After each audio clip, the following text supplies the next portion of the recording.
Ce soir, nous rappelons la crucifixion de notre Sauveur. Et alors que nous le rappelons le mercredi, nous croyons que Jésus va dire, c'est ses paroles, il va dire, comme bien Jonas est resté 3 jours et 3 nuits, eh bien il faut que le Fils de l'homme reste dans le tombeau. C'est pour ça que nous nous réunissons le mercredi. Nous aurons samedi soir notre soirée louange. Soyez présents, mes amis. Et j'aimerais aller plus loin, non seulement soyez présents, mais préparez ces moments. Qu'on puisse venir samedi soir avec, eh bien, cette attente à ce que le Saint-Esprit nous parle. Qu'on puisse venir samedi soir avec vraiment cette attente à ce qu'il se passe quelque chose. Je crois que Dieu veut agir, mais ça dépend simplement de notre soif. Est-ce que vous êtes d'accord avec cela? Nous nous retrouverons dimanche matin à partir de 10h. Mais si vous voulez être dans cette salle-là et pas dans les escaliers, mes amis, venez avant 9h30. Amen. Amen. Ce soir, j'aimerais qu'on puisse vraiment, pendant tout le long de ce message, être vraiment intentionnel sur ce que Jésus a fait, intentionnel dans notre réflexion, qu'on puisse vraiment essayer de vivre les textes qu'on va lire, qu'on puisse vraiment se plonger 2000 ans en arrière. Et j'aimerais, ce soir, pour commencer, qu'on lise un passage qu'on lit dans Jean 19, à partir du 27-17, c'est le moment où Jésus va être crucifié. Et ce soir, on rappelle ce moment. Et voici ce qu'on lit à partir du verset 17. Jésus, portant sa croix, arriva au lieu du crâne qui se nomme en hébreu Golgotha. C'est là qu'il fut crucifié et 2 autres avec lui, un de chaque côté et Jésus au milieu. Pilate fit une inscription qu'il plaça sur la croix et qui était ainsi conçue. Jésus de Nazareth, roi des Juifs. Beaucoup de Juifs lurent cette inscription parce que le lieu où Jésus fut crucifié était près de la ville. Elle était en hébreu, en grec et en latin. Les principaux sacrificateurs des Juifs dirent à Pilate, « N'écris pas roi des Juifs, mais écris qu'il a dit, je suis le roi des Juifs. » Pilate répondit, « Ce que j'ai écrit, je l'ai écrit. » Les soldats, après avoir crucifié Jésus, prirent ses vêtements et ils en firent 4 parts, 1 part pour chaque soldat. Ils prirent aussi sa tunique qui était sans couture, d'un seul tissu depuis le haut jusqu'en bas. Et ils dirent entre eux, ne la déchirons pas, mais tirons au sort à qui elle sera. Cela arriva afin que s'accomplisse cette parole de l'Écriture. Ils se sont partagés mes vêtements et ils ont tiré au sort ma tunique. Voilà ce que firent les soldats. Verset 25. Près de la croix de Jésus se tenait sa mère et la sœur de sa mère, Marie, femme de Clopas, et Marie de Magdala. Jésus, voyant sa mère, est-ce qu'on peut imaginer cette scène ensemble? Jésus, voyant sa mère, et auprès d'elle le disciple qu'il aimait, dit à sa mère, « Femme, voilà ton fils. » Puis il dit au disciple, « Voilà ta mère. » Et dès ce moment, le disciple l'a pris chez lui. Après cela, Jésus, qui savait que tout était déjà consommé, dit, afin que l'écriture fût accomplie, « J'ai soif. » Il y avait là un vase plein de vinaigre. Les soldats en remplirent une éponge et l'ayant fixé à une branche d'hysope, ils l'approchèrent de sa bouche. Verset 30. Quand Jésus eut pris le vinaigre, il dit, « Tout est accompli. » Tout est accompli. Et baissant la tête, il rendit l'esprit. Ce soir, j'aimerais m'arrêter sur ces dernières paroles de Jésus. Et alors que je m'arrête sur ces paroles, Olivier s'est arrêté sur ces paroles, Michael en a parlé, ces dernières paroles de Jésus qui ont été « Tout est accompli ». Et si Jésus va dire « Tout est accompli », c'est qu'il est venu sur terre parce qu'il avait une mission à accomplir. Si Jésus va dire « Tout est accompli », c'est parce que lorsqu'il est sur la croix, eh bien tout se passe comme lui, il l'a prévu. Ce soir, le titre de mon message, c'est « Mission accomplie ». Vous connaissez « Mission impossible ». Eh bien, mes amis, j'aimerais dire ce qui est impossible aux dieux est impossible aux hommes est possible à Dieu. C'est pour cela que la mission a été accomplie. Jésus est venu sur terre et ses derniers mots ont été « J'ai accompli ma mission ». Notre Dieu a la victoire. Est-ce que tu crois cela? Jésus a été jusqu'au bout. Est-ce que tu crois cela? J'aimerais qu'on rappelle cela. Jésus est venu sur terre et Olivier a parlé exactement de la mission et c'est également mon thème. Il est venu sur terre pour accomplir la mission que le Père lui avait confiée. On va le lire ensemble. Le Père lui avait confié. Mais cette mission, quelle est-elle? Quelle est la mission de Jésus? J'aimerais qu'on le voit ensemble au travers de plusieurs points. Et ce premier point, c'est mission, réconciliation et pardon des péchés. La mission de Jésus était dans un premier temps la réconciliation et le pardon des péchés. La réconciliation avec qui? Eh bien avec le Père. Et si on parle de réconciliation entre les hommes et le Père, c'est bien parce que ce lien que le peuple avait à l'époque, eh bien, était rompu. Cette communion entre les hommes et le Père était brisée. Et Jésus est venu pour restaurer cette communion. Pourquoi est-ce qu'elle a été brisée? Eh bien, pour cela, j'aimerais qu'on revienne à la création du monde. Parce qu'en réalité, si Jésus est mort à la croix, et c'est ce qu'on rappelle ce soir, c'est tout simplement parce que un jour, eh bien, tout ne s'est pas passé, non pas comme prévu, mais comme Dieu voulait. Pourquoi? Parce que Dieu qui est bon avait, eh bien, pour Adam et pour Ève, des plans, des projets parfaits. Mais voilà que Adam et Ève vont désobéir.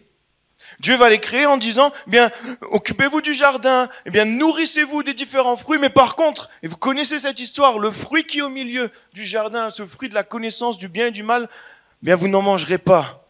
Parce que le jour où vous en mangerez, vous mourrez. Et voilà que le diable va venir, il va tenter Ève. Et Ève, voyant le fruit, la Bible nous dit, voyant qu'il était beau, qu'il paraissait bon à manger, et s'appuyant sur les paroles du diable qui lui faisaient croire que si elle en mangeait, eh bien, elle serait elle-même comme Dieu. Ève va prendre du fruit et va le manger. Et là, elle va désobéir. Et mes amis, si Dieu avait dit, eh bien, lorsque tu en mangeras, tu mourras, comprenez bien que Ève et Adam ne sont pas morts à ce moment-là.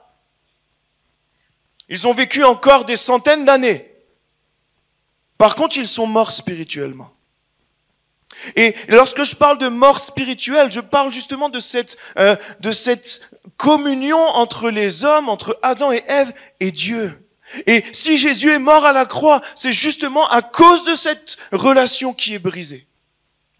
Et voilà que, alors qu'elle va pécher, eh bien, il y a le péché qui va entrer dans le monde, le diable va avoir un droit, le diable va venir régner sur la terre, et aujourd'hui, le diable règne encore sur la terre. Et voilà que, dès le moment où Adam et Ève vont chuter, Dieu va immédiatement parler de Jésus. Est-ce que tu sais ça? Est-ce que tu sais que Jésus, on n'en entend pas parler simplement à partir du Nouveau Testament? On entend parler de Jésus dès la Genèse, dès le commencement. Et en réalité, dans chaque livre de la Bible, on lit Jésus. On entend parler de Jésus. Et voilà ce que Dieu va dire au diable comme jugement, comme sentence. Il va dire dans Genèse 3 au verset 15, il va dire « Je mettrai inimitié entre toi et la femme, entre ta postérité et sa postérité. Écoute bien, celle-ci t'écrasera la tête. La postérité de la femme lui écrasera la tête au diable et tu lui briseras le talon. » Il est question de Jésus. Jésus, lorsqu'il va venir à la croix, eh bien, il va briser la tête du diable. Pourquoi? Parce que le diable régnait librement. Mais lorsque Jésus va venir à la croix, à cause de sa mort, il y a quelque chose qui va se passer. À cause de sa mort, eh bien, il y a quelque chose qui va changer. Et c'est ce qu'on annonce aujourd'hui, c'est ce qu'on croit aujourd'hui. À l'époque, lorsque le peuple péchait, suite à la chute d'Adam et Ève, eh bien, Dieu a mis en place un tas de rites, des choses à respecter pour pouvoir s'approcher de lui. Pourquoi? Dieu est saint. Est-ce que vous me suivez? Dieu est saint. Nous qui sommes impurs, qui commettons le péché, en tout cas dans le temps, à cause du péché, lorsqu'une personne, eh bien, souillée, impure, s'approchait de Dieu qui est saint, eh bien, elle mourrait. À cause de la sainteté de Dieu. Donc Dieu va mettre en place un moyen pour le pardon des péchés. Ce moyen, eh bien, c'était que, à cause de l'homme qui est coupable, il fallait une victime innocente. Et dans le temps, eh bien, Dieu va dire, eh bien, prenez des animaux et tuez-les en sacrifice, offrez-les en sacrifice. Et le sang des animaux qui coulait, eh bien, servait pour couvrir les péchés. On est d'accord que c'est horrible aujourd'hui de penser, mais de mettre des animaux à mort, c'est quelque chose d'atroce. Et Dieu va mettre un terme à ça. Mais c'était le moyen que Dieu a trouvé, alors que c'est injuste. C'est injuste de voir des animaux mourir. Vous êtes d'accord avec moi? C'était le moyen que Dieu va trouver parce qu'il a tellement aimé les hommes. Mais voilà que le sang des animaux, eh bien, ne lavait pas, il couvrait. Lorsque Jésus lui-même va mourir, son sang, à lui, va avoir une efficacité plus grande. Pourquoi? Parce que de la même manière que, eh bien, les animaux étaient innocents et leur vie était donnée à la place des hommes et des femmes pécheurs, eh bien, de cette même manière, Jésus qui est venu dans le monde, lui qui est pleinement Dieu, mais également conçu par le Saint-Esprit, lui qui était pleinement homme, eh bien, Jésus va venir sur la terre et à ce moment-là, il ne va pas commettre de péché. À aucun moment, il va commettre un péché. Imaginez, dès son enfance, Jésus ne va pas pécher. Imaginez que Jésus faisait ses nuits. On est dans une période avec ma femme où elle est en pleine grossesse. Et mes amis, je prie que mon enfant soit comme Jésus et qu'il fasse ses nuits. J'ai mis 3 ans avant de faire mes nuits. Et pendant que je dis ça, mais je vois mes parents qui sont en train de se dire, ouais, j'espère qu'il sera pas comme toi. Mais Jésus était sans péché. Et durant toute sa vie, eh bien, il va vivre, il va grandir sans péché. Et c'est lui qui s'est fait victime expiatoire. Olivier en a parlé. À ce moment-là, il n'est plus question d'animaux, il est question du sang du juste. Celui qui n'a jamais commis de péché, qui va mourir à notre place. Et voici ce qu'il est écrit dans Hébreux 9, au verset 11 à 15. « Mais Christ est venu comme souverain sacrificateur des biens à venir. Il a traversé le tabernacle plus grand et plus parfait qui n'est pas construit de main d'homme, c'est-à-dire qui n'est pas de cette création. Il est entré une fois pour toutes dans le lieu très saint, non avec du sang, avec le sang des boucs et des veaux, mais avec son propre sang, ayant obtenu une rédemption éternelle. Car si le sang des taureaux et des boucs et la cendre d'une vache répandue sur ceux qui se sont souillés sanctifie et procure la pureté de la chair, combien plus le sang de Christ, qui, par un esprit éternel, s'est offert lui-même sans tache à Dieu, purifiera-t-il votre conscience de ses œuvres mortes, afin que vous serviez le Dieu vivant? C'est pour cela qu'il est le médiateur d'une nouvelle alliance, afin que la mort étant intervenue pour le rachat des transgressions commises sous la première alliance, ceux qui ont été appelés reçoivent l'héritage éternel qui leur a été promis. Jésus est le médiateur. Le verset 15 nous le dit. C'est pour cela qu'il est le médiateur d'une nouvelle alliance. Avant, il était question de l'ancienne alliance, l'alliance d'Abraham. Maintenant, il est question d'une nouvelle alliance. Et Jésus est le réconciliateur. Il est le médiateur. Et mes amis, au moment où Jésus va mourir, il y a quelque chose d'incroyable qui va se passer. Alors que Jésus va mourir à Jérusalem, en dehors de la ville, dans cette ville, il y avait le temple. Là, on vient de lire le tabernacle. Le tabernacle, c'était le temple fait de tentes. Mais Salomon, David déjà, mais c'est Salomon qui va construire le premier temple, va bâtir un temple en dur. Et Jésus va mourir au même instant dans ce temple. Le voile qui coupait la présence de Dieu des hommes, ce voile va être déchiré. Ce voile va être déchiré. C'était impossible humainement de déchirer ce voile. Il mesurait environ 12 cm d'épaisseur. Est-ce qu'on peut imaginer l'épaisseur? Dieu lui-même va déchirer le voile du haut jusqu'en bas. Ça représente quoi? Ça représente la réconciliation entre les hommes et le Dieu tout-puissant, le Père qui est aux cieux. Ça représente, eh bien, notre relation qui a été brisée, qui a été coupée par ce voile, qui est à nouveau restaurée. Jésus, eh bien, va accomplir cette mission de réconciliation. Et lorsqu'on croit cela, eh bien, à ce moment-là, on passe par une nouvelle naissance. Lorsqu'on croit cela, qu'on accepte que Jésus a tout accompli, on demeure en lui. Est-ce que tu connais ce passage dans 1 Corinthiens 5, verset 17? Il est écrit, si quelqu'un est en Christ, c'est-à-dire si on reconnaît que Christ est le Seigneur et le Sauveur, si on reconnaît que non seulement il est le Sauveur, mais également le Seigneur. C'est-à-dire que si on marche avec lui, si on marche dans une vie sainte où on cherche à le suivre, à ce moment-là, si quelqu'un est en lui, il est une nouvelle créature. Les choses anciennes sont passées, voici toutes choses sont devenues nouvelles. Verset 18, Et tout cela vient de Dieu qui nous a réconciliés avec lui par Christ et qui nous a donné le ministère de la réconciliation. Car Dieu était en Christ, réconciliant le monde avec lui-même et n'imputant point aux hommes leurs offenses. Il a mis en nous la parole de la réconciliation. Mes amis, est-ce qu'on peut réaliser que si Jésus n'avait pas été à la croix, non seulement, on ne serait pas sauvés, mais ensuite, c'était nous-mêmes qui aurions dû mourir à sa place. Un verset qui dit, le salaire du péché, c'est la mort. Et tout homme pêche au moins une fois. Et beaucoup plus qu'une fois. Mais le salaire du péché, c'est la mort. Mais le don gratuit de Dieu, c'est que Jésus est mort à notre place. La première mission, cette mission de réconciliation et de pardon des péchés a été accomplie. Mes amis, ce qui est glorieux, c'est qu'aujourd'hui, si nous avons accepté cela, nous avons la vie éternelle. Nous avons la vie éternelle. Si on croit ça, lorsqu'on meurt, on a la vie éternelle. Je parlais tout à l'heure aujourd'hui avec une personne qui me disait, mais mon père est mort, mais aujourd'hui il vit. Mon père est passé par un accident et lorsqu'il est mort, pendant un temps certain, il est mort à cause de cet accident. Et voilà que ceux qui étaient autour vont le réanimer au bout d'un moment.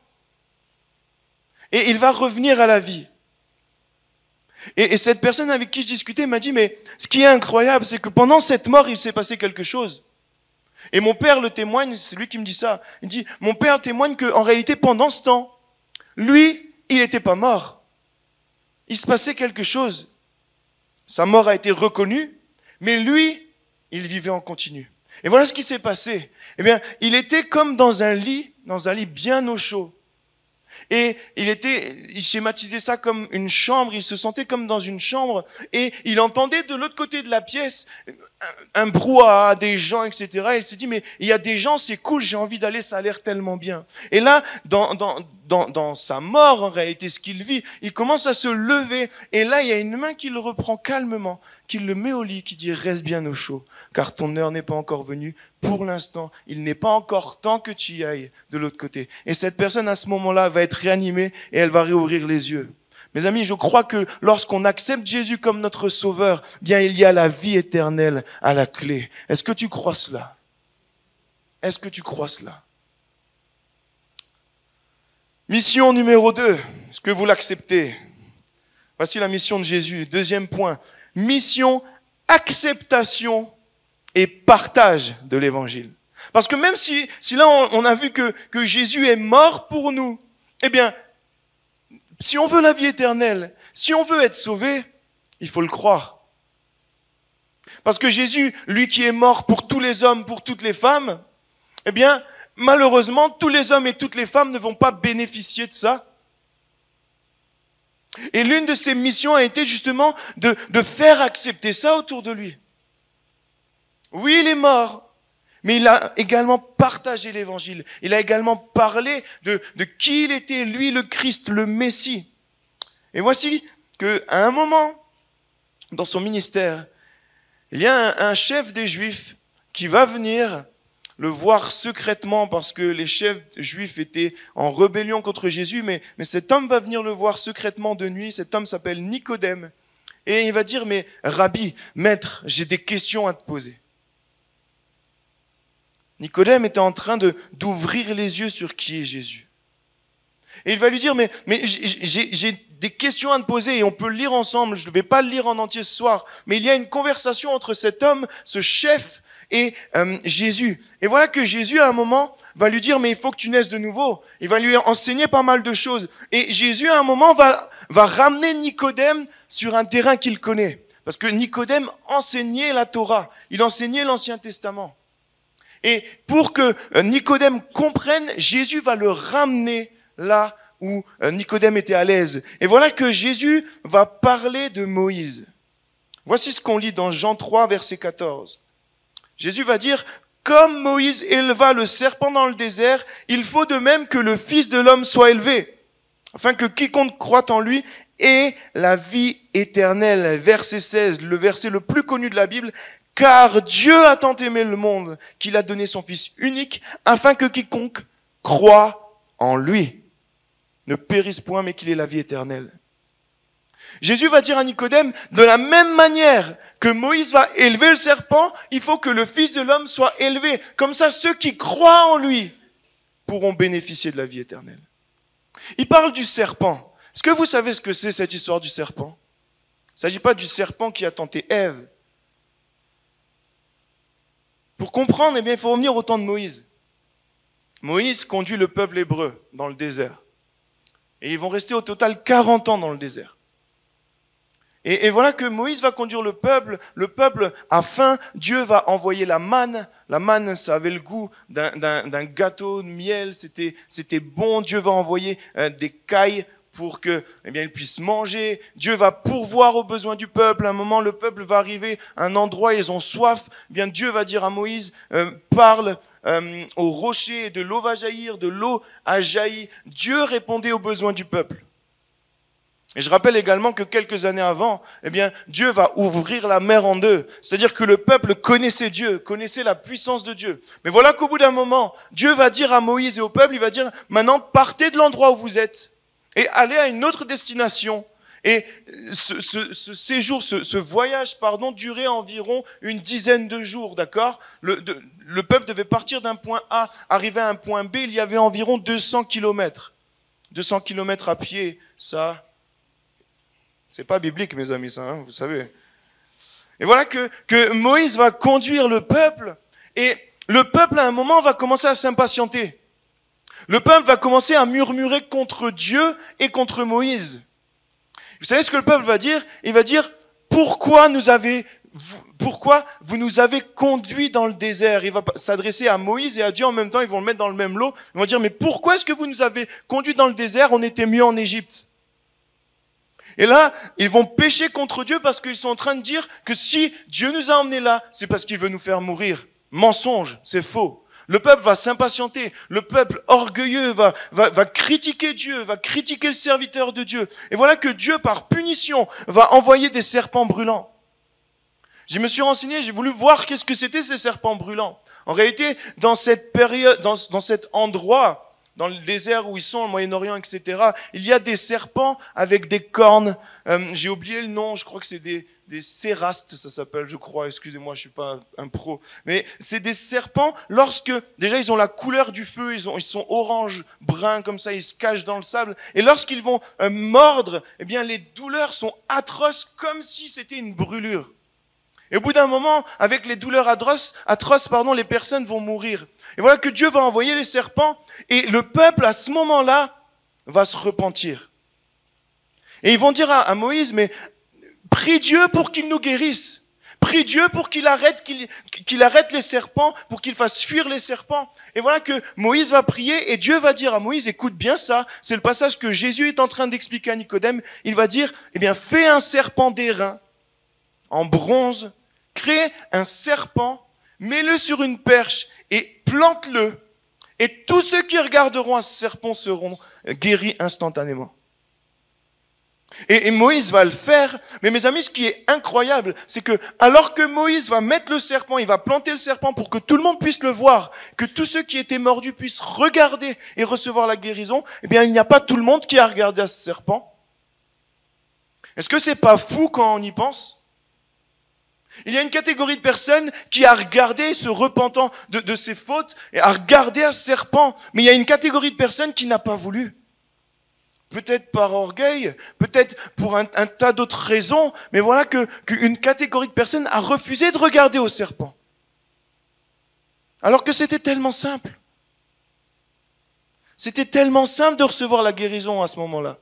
De recevoir, le salut face à cette maladie.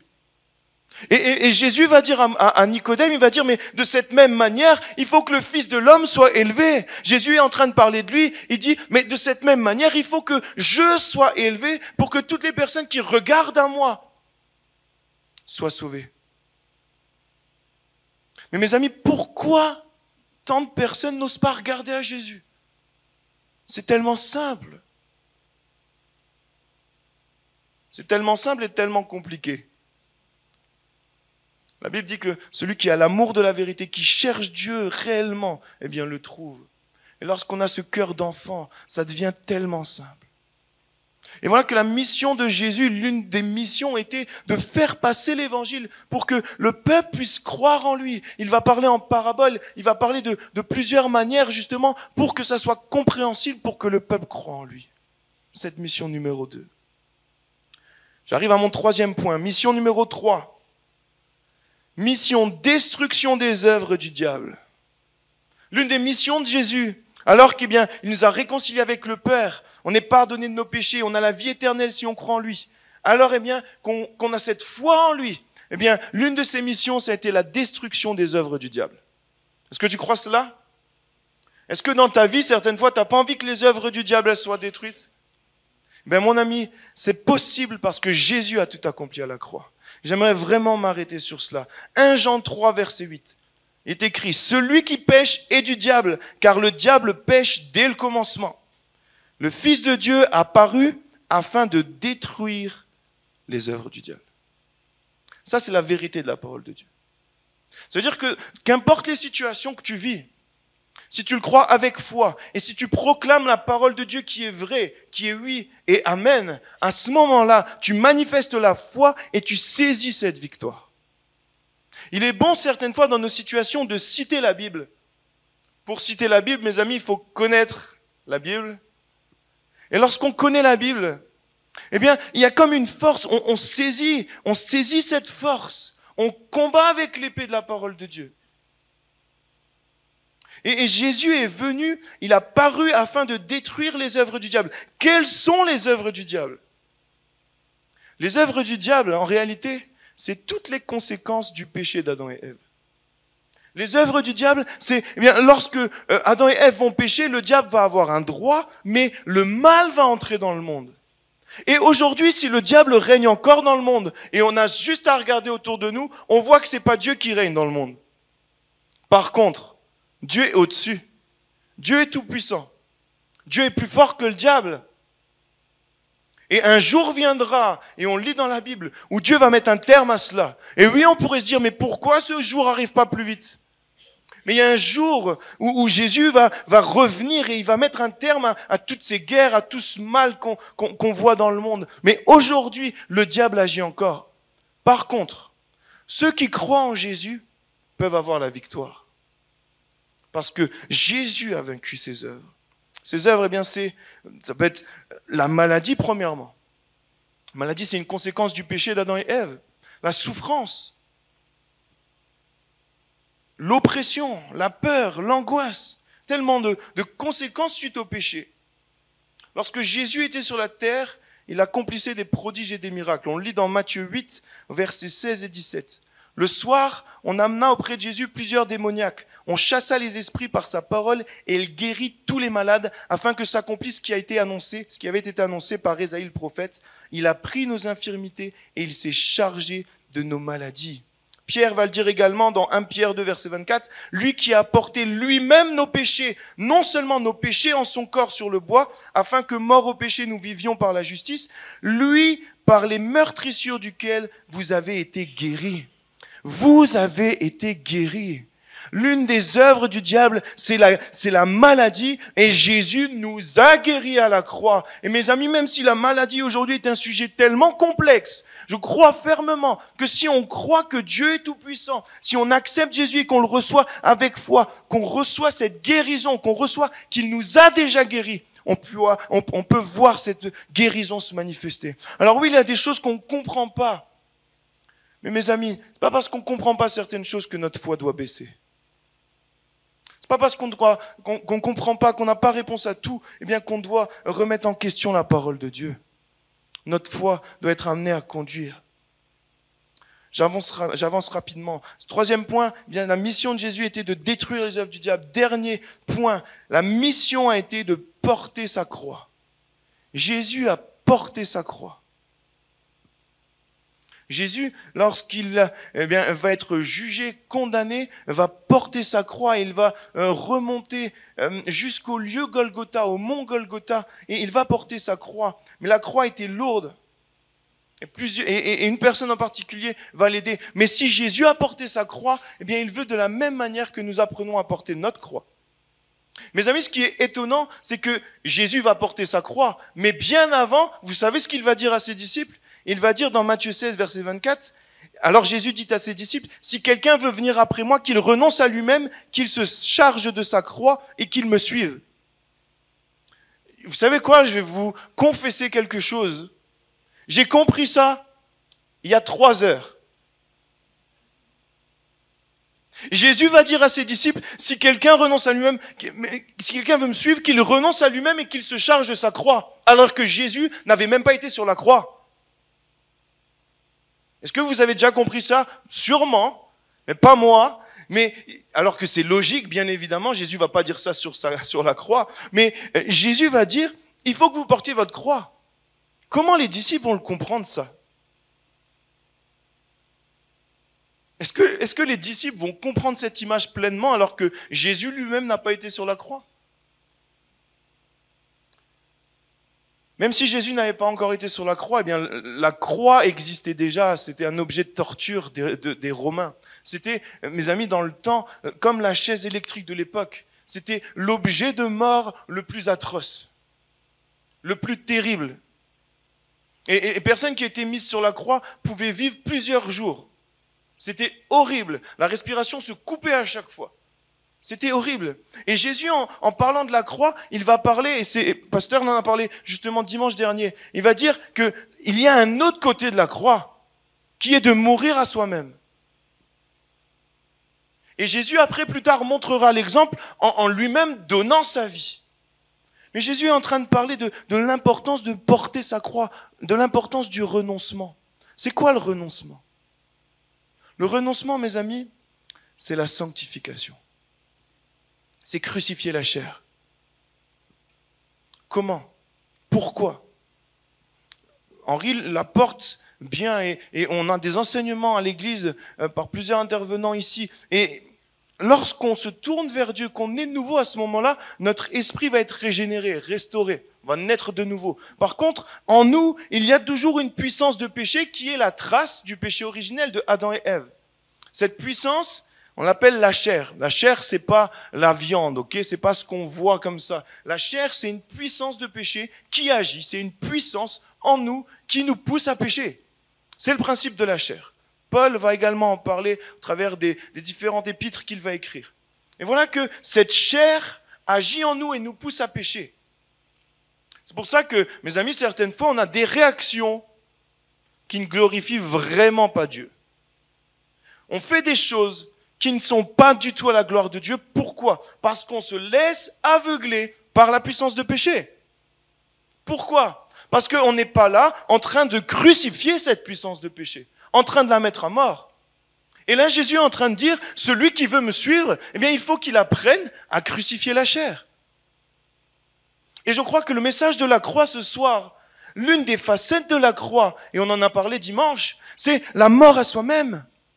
Apprendre à marcher dans la sanctification. La sanctification, c'est quoi? Se sanctifier, ça veut dire se consacrer à Dieu, se purifier et le laisser nous purifier parfaitement. Ça, c'est la sanctification. Ça veut dire que lorsque je cherche à marcher dans la sanctification, lorsque je cherche à me sanctifier, eh bien, c'est un processus. Ça veut dire que c'est un apprentissage. Il y aura des moments où malheureusement, eh bien, mon pas va faillir, où je vais pécher, où je vais chuter. Mais à ce moment-là, si je demande pardon à Dieu, si sincèrement je cherche à porter du fruit de la repentance, le fruit de la repentance, c'est chercher à ne plus pécher, plus commettre ce même péché. Si à ce moment-là, je continue dans ce processus, mais j'avance dans cette sanctification. Et mes amis, c'est très facile à voir si on marche dans la sanctification ou non. Pourquoi ? Est-ce qu'on est capable de dire à Dieu que ta volonté soit faite? Si oui, c'est vraiment un très bon indicateur. Si non, on a beaucoup de choses encore à apprendre. Notre critère pour savoir si on marche dans la sanctification, c'est lorsque le Saint-Esprit nous révèle un péché, est-ce qu'on est capable de le lâcher? Si oui, il va venir avec sa force nous aider, nous apprendre comme un père qui nous accompagne. Mais si on n'est pas capable de lâcher ce péché, ou si on n'a pas envie parce qu'on sent que c'est bon pour la chair, on ne marche pas dans la sanctification. Et mes amis, à ce moment-là, on ne suit pas Jésus. Jésus va parler de porter sa croix. Il va lui-même porter sa croix. Et j'aimerais qu'on comprenne que la sanctification, ce n'est pas arriver à l'état de sainteté. Le but, c'est d'arriver à cet état de sainteté. Mais mes amis, on avance dans le monde. On avance dans le monde. Et lorsqu'on marche, on est certaines fois tenté par la chair, tenté par des sources extérieures. On est peut-être tenté certaines fois et on chute. Mais mes amis, qu'on comprenne l'importance de la repentance. Ne minimise jamais la repentance dans ta vie. Ne minimise jamais le pardon de tes péchés. Mes amis, je crois qu'il est bon chaque jour de prier, de s'analyser en disant mais montre-moi, David lui-même va faire cette prière, il va dire mais sonde mon cœur, sonde mes pensées, regarde si je suis sur une mauvaise voie et à ce moment-là montre-le-moi parce que je vais me repentir. Que ce soit notre prière jour après jour. Et je crois qu'il est bon chaque soir de venir sincèrement devant Dieu et dire mais Seigneur, mais je veux que tu montres s'il y a quelque chose de mal que j'ai fait aujourd'hui, je te demande sincèrement pardon. Mes amis, lorsqu'on arrive à cet état et qu'on grandit dans cette sanctification, on porte notre croix. Porter la croix, c'est pas porter la croix physiquement. Et il n'y a rien de mal à porter la croix physiquement. C'est même peut-être bien, ou ceux qui ne la portent pas, c'est pas mal. Mais porter la croix telle que Jésus le parle, c'est porter la croix au travers de cette sanctification. Jésus va porter la croix. Est-ce qu'on peut porter avec lui notre croix? Amen. J'aimerais, mes amis, terminer simplement. Alors qu'on rappelle la crucifixion, qu'on puisse, quelques minutes, j'en ai pour quelques minutes, mais nous rappeler les dernières heures de Jésus avant sa mort. Pourquoi je dis avant sa mort? Parce qu'après la mort de Jésus, eh bien, il va être dans le tombeau et on va le rappeler dimanche, il va ressusciter. Et Jésus aujourd'hui est vivant, est-ce que tu le crois? Amen. J'aimerais vraiment que, alors qu'on comprenne que la mission a été accomplie, parce que Jésus va dire à la croix, tout est accompli. L'accomplissement de cette mission n'a pas été sans souffrance. Et j'aimerais vraiment avec humilité qu'on puisse essayer de nous rappeler ce que Jésus a fait. Écoutez bien, Jésus vient de prendre le dernier repas de la Pâque avec ses disciples dans la chambre haute. Après leur avoir lavé les pieds, après avoir instauré et expliqué la Sainte Seine, après avoir vu Judas, son disciple et ami, sortir précipitamment pour aller retrouver les chefs juifs, Jésus sortit avec ses disciples pour aller au jardin de Gethsémané. Est-ce que ce soir on peut avancer avec Jésus dans ces dernières heures? Ce jardin, le jardin de Gethsémané, Jésus le connaît bien. Ce n'est pas la première fois qu'il vient pour prier. Mais ce soir, c'est différent. Jésus est là, seul. Même ses disciples les plus proches sont fatigués et ne veillent pas avec lui. On lit dans Luc 22, verset 43. Alors un ange lui apparut du ciel pour le fortifier, étant en agonie. Il priait plus instamment et sa sueur devint comme des grumeaux de sang qui tombaient à terre. Jésus est là dans le jardin. Il éprouve des frayeurs et de l'angoisse en pensant à ce qui va bientôt arriver. Aussitôt, une foule armée d'épées et de bâtons approche avec à sa tête Judas, le disciple devenu traître. Après un baiser de Judas, la foule se saisit de Jésus et l'amène dans la cour du souverain sacrificateur. Visualisons cette scène ensemble. Pierre est également présent auprès du feu. Mais voilà qu'à 3 reprises, on l'accuse de connaître et de suivre Jésus. Mais par peur, Pierre le nie totalement. C'est alors que le regard de Jésus croise celui de Pierre, accompagné du chant du coq. Pierre l'a renié. Jésus est frappé, moqué, insulté, Il attend le conseil qui se tient avec les chefs des Juifs. Et là, entendant Jésus affirmer être le Fils de Dieu, les chefs sont en furie. Leur volonté est alors de le voir mourir. Jésus est alors emmené devant le préteur romain Pilate, qui, ne trouvant pas de crime en Jésus et entendant qu'il était galiléen, l'envoya vers Hérode, gouverneur de Galilée, qui était également présent à Jérusalem. Hérode est réjoui à l'idée de voir Jésus, parce que la réputation de Jésus a attisé sa curiosité et il se hâte de le voir accomplir un miracle. Mais Jésus ne répond pas. Déçu alors, Hérode et ses soldats méprisent Jésus et le renvoient à nouveau devant Pilate.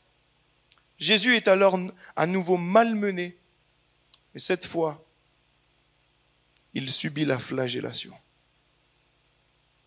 Ce fouet qui le heurte est constitué de lanières, avec au bout des pièces en métal et des fragments d'os qui pénètrent et arrachent la peau et la chair du Seigneur innocent.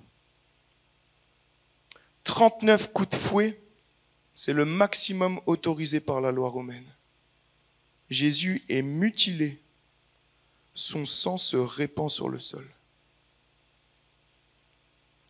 Pilate, après ce châtiment, cherche à relâcher Jésus, mais les chefs des Juifs et une foule crient de plus en plus fort « Crucifie-le » Face à la pression, Pilate accepte s'en lavant les mains.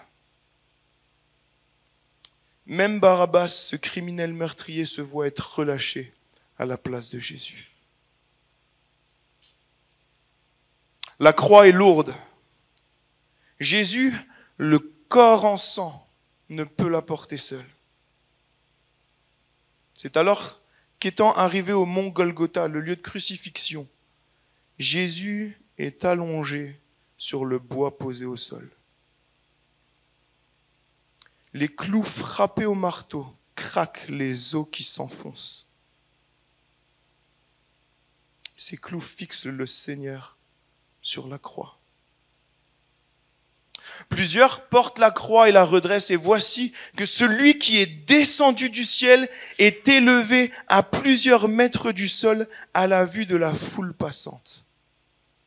Jésus n'est pas le seul crucifié. 2 brigands sont autour de lui. L'un d'eux le critique. L'autre reconnaît qu'il est innocent et lui demande de se souvenir de lui. Il est sauvé pour l'éternité. Plusieurs disciples de Jésus sont présents, en larmes, dans l'incompréhension. Leur espoir, ils l'avaient mis en celui qu'ils imaginaient impuissant, pendu au bois. Dans le ciel, les anges se retiennent devant ce spectacle. Le Père est là. Il voit et il souffre. Son fils unique a été torturé, maltraité, lui qui est sans péché. Au bout de 3 heures, les ténèbres viennent s'abattre sur la terre. Il fait sombre. La stupeur a envahi la foule et l'incompréhension les gagne. Au bout de quelque temps, un tremblement de terre vient s'ajouter, provoquant la crainte de ceux présents autour de la croix.